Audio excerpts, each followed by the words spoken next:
গাড়ি কেনার ক্ষেত্রে অবশ্যই আপনাদের এইসব বিষয়গুলো একটু মাথায় রেখে কিনতে হবে, তাহলে একটা ভালো গাড়ি পাবেন।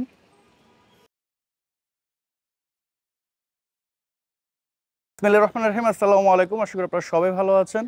আমি আলহামদুলিল্লাহ আল্লাহর রহমতে অনেক ভালো আছি। তো আজকে আপনাদের জন্য চমৎকার একটা গাড়ি নিয়ে আসছি, এটা হচ্ছে টয়োটা এক্স করোলা। আশা করি এক দেখাতে আপনাদের গাড়িটা পছন্দ হবে। আর এটা যে ওনার, উনি একজন ভদ্র মহিলা।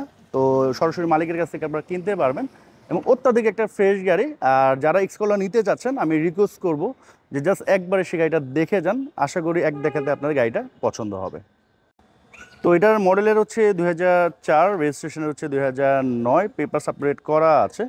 আর এটা কিন্তু আপনার 2005-এর যে নিউ শেপের গাড়ি, সেই শেপের, মানে 2004-এর নিউ শেপের গাড়ি এটা।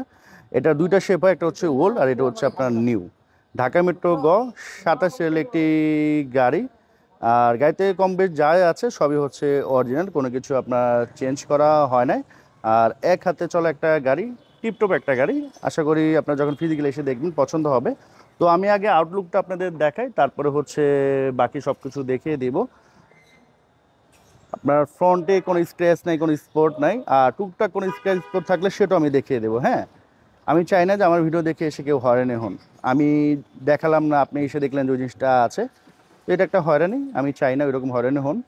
এবং আমি মোটামুটি 90% আপনাদের দেখিয়ে দিব ভালো করে, কারণ অনেক কিছু দেখাতে পারবো না, ভিতরের বিষয়গুলো তো দেখাতে পারবো না, লাইক সিবি জয়েন্ট, সাসপেনশন, এগুলো তো দেখাতে পারবো না।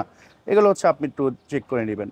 বাট আমি যেহেতু গাড়িতে ঘুরছি, আমার কাছে ওইরকম কোনো কিছু মনে হয় না যে ওখানে কোনো সমস্যা আছে। হ্যাঁ, তো এই হচ্ছে আপনার এই পাশের আউটলুক।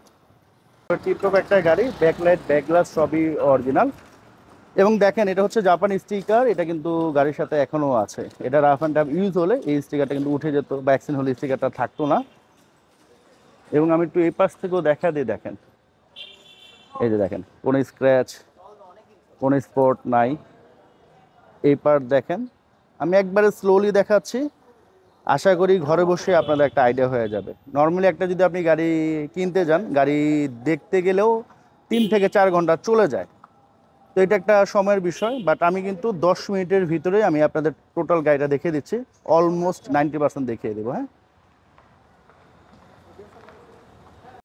গাড়ির বাইরে যদি কোনো সমস্যা হয়, লাইক অ্যাক্সিডেন্ট ছোটোখাটো হোক, সেটা কিন্তু আপনি ডেন্ট পেন্ট করে মোটামুটি ভালো একটা রূপ দিতে পারবেন। বাট গাড়ি যদি রাফ অ্যান্ড টাফ ইউজ হয়, ভিতরে কিন্তু আপনি যতই পলিশ করেন, গাড়ি কিন্তু আপনার নতুনের রূপ দিবে না।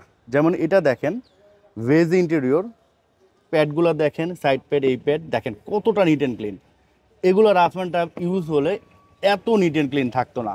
বিশেষ করে যাদের গাড়ি আছে বা গাড়ির চালান, তারা আমার কথা শুনে বুঝেছেন। আর যাদের গাড়ি নেই, তারা এই ধরনের এক্সকল আর 8-10টা দেখবেন, তারপর এটা দেখবেন, তখন আপনি কম্পেয়ার করতে পারবেন যে আমি যে কথাটা বলেছি এটা সত্য কথা বলেছি। এই যে প্যাডগুলো দেখেন, হ্যাঁ, এই যে ড্যাশবোর্ডগুলো দেখেন, এগুলো রাফ অ্যান্ড টাফ ইউজ হলে আপনার এত নিট অ্যান্ড ক্লিন থাকতো না। হ্যাঁ, পলিশ করার পর কিছু না কিছু আপনার বোঝা যেত যে এটা রাফ অ্যান্ড টাফ ইউজ হয়েছে। হ্যাঁ, এই যে এটা দেখেন, এগুলো কিন্তু যথেষ্ট ফ্রেশ আছে। হ্যাঁ, এই যে দেখেন, ঠিক আছে, এই যে দেখেন, কোনো অ্যাক্সিডেন্টাল ইস্যু নাই। এই যে দেখেন, এই যে দেখেন, হ্যাঁ, এই যে স্টিকারগুলো এখনও আছে। আপনি চাইলে হয়তো এই দরজা চেঞ্জ করতে পারবেন, বাট এগুলো তো চেঞ্জ করতে পারবেন না। এখানে কোনো অ্যাক্সিডেন্ট ইস্যু নেই। এগুলো একটু দেখে নিতে হবে ভাই, যেখান থেকে গাড়ি নেন। কষ্টের টাকায় নিজের টাকায় গাড়ি কিনবেন, শখের গাড়ি কিনবেন বা ভাড়ার জন্য কিনবেন, তো সেক্ষেত্রে অবশ্যই গাড়িগুলো ভালো করে চেক করে কিনবেন। তো আমি একটু ব্যাক সাইড দেখিয়ে দিচ্ছি। এই যে দেখেন, লাইক এই গাড়িতে যদি পিছনে অ্যাক্সিডেন্ট হতো বা পিছনে সামো কোনো না কোনো কিছু হলে, এটা কিন্তু এই অবস্থায় থাকতো না। এটা কিন্তু দেখলে আপনারা বুঝতেন। হ্যাঁ, এই শেপটা কিন্তু একবারে জেনুইন শেপ, জাপানি শেপই আছে। এই যে এখানে দেখেন, এই যে এটাও দেখেন, এটাও দেখেন।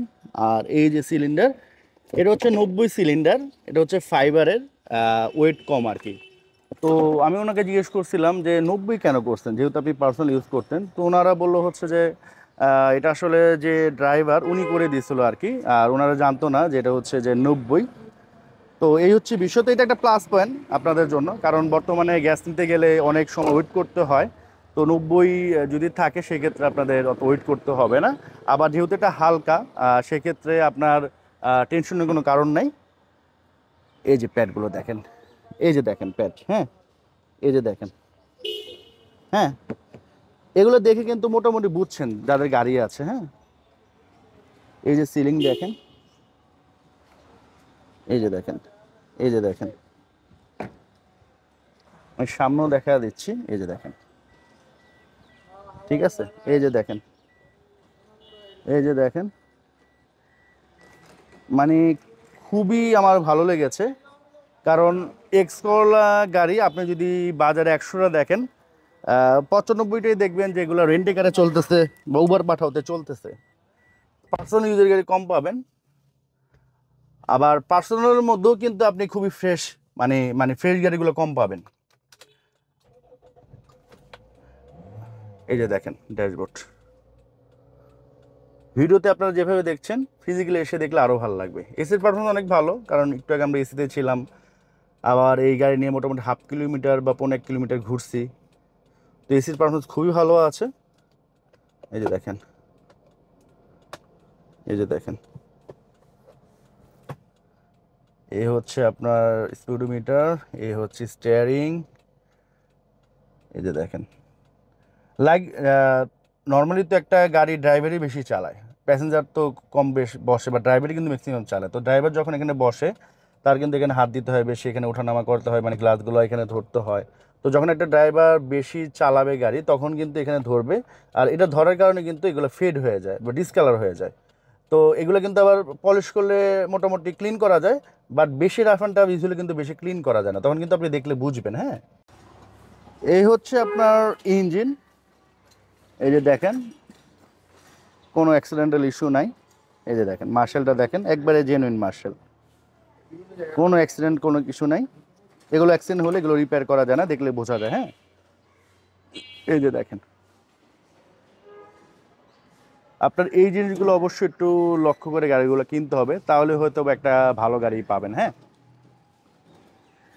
এই যে দেখেন, এগুলো রাফ অ্যান্ড টাফ ইউজ হলে অ্যাক্সিডেন্ট ইস্যু থাকলে এগুলো কিন্তু এত নিট অ্যান্ড ক্লিন থাকতো না। দেখেন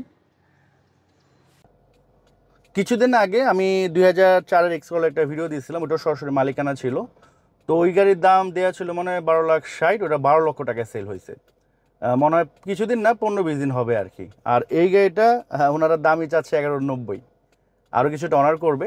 তো আমি বলবো যে গাড়িটা মিস করেন না, এক্সকলা যদি নিতে চান জাস্ট একবার এসে দেখে যান, ইনশাল্লাহ আপনাদের পছন্দ হবে। আর এই গাড়িটা দেখতে হলে আপনাদের লালমাটি আসতে হবে।